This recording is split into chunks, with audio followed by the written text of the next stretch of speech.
Thank you for joining EZRA Multi-Service Center.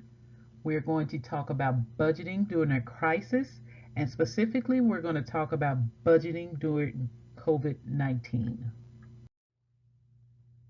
First and foremost, I want you to do not panic. We're already in the crisis, so there's nothing to panic about. We just need to develop a game plan. Don't feel the shame about being in a financial crisis. Most people become ashamed when they are dealing with something financially. So the first thing is don't internalize it, what's going on. Internalizing what's going on is going to keep you from getting help that you may need. We're here to develop a game plan, which means that it's going to give us ownership about what's going on, and it would empower us to do more for ourselves and our family. The last thing we're going to do is we're going to triage our finances. We're treating this as an urgent matter right now. So that's the first thing that we're going to do. The next slide that we're going to talk about is who can benefit from this presentation. Basically, anyone can benefit, but individuals that have been laid off from a job, you can benefit from this. Any individual that has reduced work hours, so those are individuals that are currently working their job and they may have cut their hours down to maybe 2 days a week, 1 day a week. Individuals who have been furloughed, those are individuals that once this epidemic is over, they have a job that they're going back to. Individuals can benefit from that. And anyone who wants to learn about budgeting, anyone with a limited income, that do not have a lot of money to budget, but they want to learn during this time what can they do to do better. Right here in this slide, we're going to develop some action steps for short-term survival. So basically, this is what can you do? The first thing we need to do is get some income coming into the household. So this can be done by applying for unemployment benefits. It is taking a while to get unemployment. It is kind of difficult right now to actually apply for the benefits, but you need to apply if you have been laid off your job, you have been let go of your job, you need to apply for unemployment benefits. This will eventually give you some income coming into the household. Some individuals do qualify for SNAP benefits. So SNAP benefits are comes from the federal government, but is given through each state. And this will give you some money to actually buy food with. So that's something coming into the household. The less you have to spend cash going out, the better. So apply for the SNAP benefits. And then there are some people that are able to look for additional work. So you may be saying, oh, well, this is a pandemic that's going on. Where can you find work? There's still a lot of industries that are hiring. Healthcare is a big one. They're hiring a lot of individuals. Um, the gig work like Instacart, Uber Eats, or Shift, or you may want to look into those, but there's a lot of industries out there that is still doing hiring. So the first thing we want to do is get some income coming into the household. The next step for survival is you have to inform your landlord, the management company, or if you have a mortgage or a condo, you might want to inform the lender about your situation, what's going on. And that's that thing that'll give you empowerment that I talked about earlier. You want to be empowered by this situation. So you have to tell those uh, what's going on. They already know what's going on, so it's not like you can hide it. I don't want to tell my landlord that I'm out of work. They know. So if you haven't paid rent already, they know. So let them know what's going on. The next thing you want to do, inform your utility company. So this is electricity, water if you pay water bills, cooking gas if you pay cooking gas, um, you want to inform these individuals what's going on in your household. Um, so that's part of the empowerment. The next thing we're going to do is we're going to talk about four walls and what the four walls consist of. These are the things that you need to do to remain stable. These are the main components of remaining stable in your environment. So they are having food, having shelter, whether that's through your rent or your mortgage, your utilities, that's lights, gas, and water, transportation for some individuals. So that means the CTA, PACE. Some people have a car note, car insurance. So once you're able to protect the four walls of your living, then you're able to remain stable. So food, shelter, utilities, and transportation. Those are the important ones to try to protect. So, protecting the four walls. The goal here is to try to stay in front of the financial crisis. Believe it or not, you can. You can stay in front of what's going on. You just have to be proactive about it, informing everyone what's going on. Ways that you can become proactive is you can reduce or trim your budget. You want to strip everything down to the bare bone. So that means credit cards, utilities, you want to make sure you're paying the bare minimum. You want to call the cable company. If you have cable, you may want to consider cutting or reducing the service that you have. Credit cards, you may want to call them and let them know what's going on. And I know some people never feel comfortable about calling the credit card company, but call them. You may say something like, I'm calling, I have been laid off.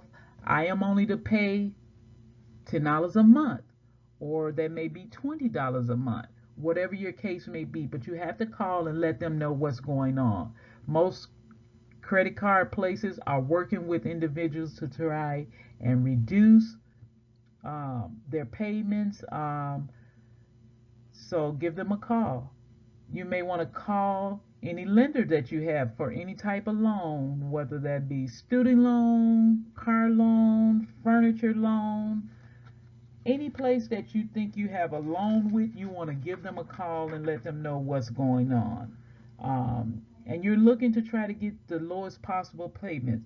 I know for student loans, some are offering forbearance, some are offering deferment, but you just have to ask and see what it consists of. I do want to let you know that the difference between a forbearance and a deferment. Forbearance is just saying, okay, I'm not able to pay it now, but I will be able to pay it when the forbearance time is up. So that note is still going to be due. They're just letting you pay it later. That's a forbearance. Deferment is trying to defer the payment. So some places, some student loans and some car notes are deferring payments. So what that means is they're saying you have this loan, we'll attack it at the end. So we'll take the 3 months that you weren't able to pay and we will move that toward the back end. So just make sure you ask questions to be aware what's the difference between forbearance and deferment. So right here we're going to look at a sample budget, and this is a budget from an individual um, who is receiving unemployment, and that is in the amount of $250 a week, which comes up to $1,000 a month. um, these are some of the expenses that the person has. And remember, we said that we are foremost trying to protect the four walls to remain stable. And those four walls consist of food, shelter, utilities, and transportation. So this individual has rent of $875. They have food, which is $25, lights, which is $30, cell phone, $50, and a bus card, which $20. So let's just go through here and talk out a few things. So the rent, which is $875. This I say, talk to your landlords. I do understand that most landlords are willing to reduce the rent for a short period of time. Some landlords are letting tenants pay bi-weekly, and some landlords have foregone a month to their tenants, telling the tenant that they don't have to pay this month. So talk to your landlord to see whatever the case may be, to let them know what's going on. Food, this individual is $25. That is considerably low for an individual for food. But what this individual can do is call their local food pantry, visit food pantries to see if they can get extra food right now. This is one thing to help supplement that $25 because that is a low amount for food. This individual also applied for SNAP benefits, so this individual may be receiving $192 in SNAP benefits, and that will enable this individual to buy food. So that way, this individual won't even have to spend the $25 toward food. The light bill, which is $30 that this individual normally pays, just say for instance you're not able to pay the old amount, you may be paying $15 right now, or you may have called the ComEd utility place and they told you, this is what we'll let you pay during this time. Eventually you're going to have to make that difference up somewhere, but this is what you're able to do at this time. Cell phone, I understand a lot of cell phone companies have been reducing bills for individuals and trying to work with the individual to see what can they do to keep their cell phone on. So this individual is paying $50, so they may be paying 25 right now. But you need to call and let the individual that you have the bill with know what's going on. Bus card. This person still is using transportation. Um, because it is a pandemic that's going on, but you still have to go out and shop for food. Some people take transportation to get food. A lot of individuals don't have cars where they can get in a car and go. But if this is your case, this individual here is still putting $20 on a venture bus card. So all of these expenses come up to $1,000 for the entire month, um, which is nothing that's left over, so which will leave this individual $0 left over. But if the individual is paying only $15 toward the light bill and $25 toward a cell phone bill, this will leave the individual with at least $40 left, within the month. Also, once the individual starts receiving the SNAP benefits, there's $25 cash there that the individuals can try to save and hold on to. Um, so just look at this budget and try to make your own budget to see where can you cut back and things that you can try to reduce on.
So the next thing I want to highlight here is that, and there's some free budgeting apps out there. If you think you need some help, there's some free ones.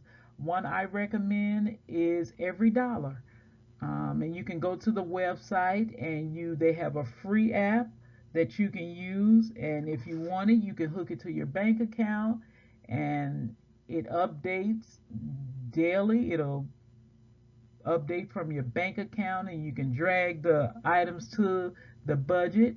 They do have a cost version, which is $9.99 a month, but you don't want to do that. You want to stick to free.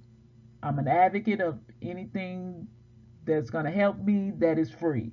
So you want to use the free version of the Every Dollar app. You can also go to Mint, which is www.mint.com. They have a budgeting program on there as well. You can use that for free as well. There's also one out there, it's called Nabby, and it's called You Need a Budget. They do offer free only for 34 days. After that, they want to charge you. So if you need to just get started, you can go there and use that program free for 34 days, 33 days, or 34 days. And then after that, but these are some budgeting apps that I use and that I recommend to a lot of people that they could use and to get started.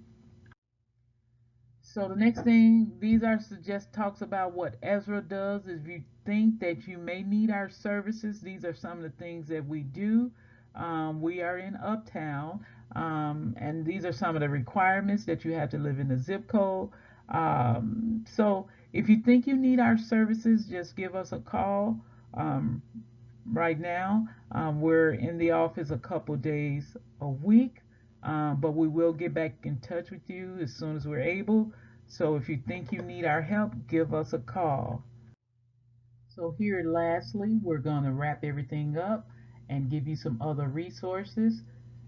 If you have any questions related to COVID-19, you're able to call the Illinois Department of Public Health. There's a 1-800 number that you can call.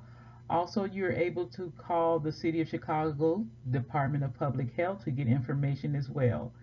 And even there, you can sign up on their website to get updates sent to you through various emails.